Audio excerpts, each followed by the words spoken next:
কুমড়ো চিংড়ির এরকম একটা কম্বিনেশন থাকলে এক থালা ভাত কিন্তু খাওয়াই যায়। তো প্রথমে দেখো চিংড়ি মাছটাকে কেটে ভালো করে ধুয়ে নিয়েছি, এবার নুন হলুদ দিয়ে একটু ভেজে নিচ্ছি। এদিকে কুমড়ো আর আলুটাকেও কেটে নিয়েছি।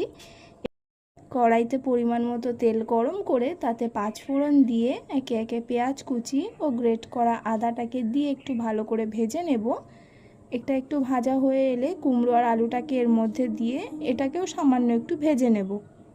তারপর পরিমাণ মতো হলুদ গুঁড়ো, লঙ্কার গুঁড়ো, জিরের গুঁড়ো দিয়ে একটু নেড়ে নিয়ে স্বাদ মতো নুন দিয়ে দেব।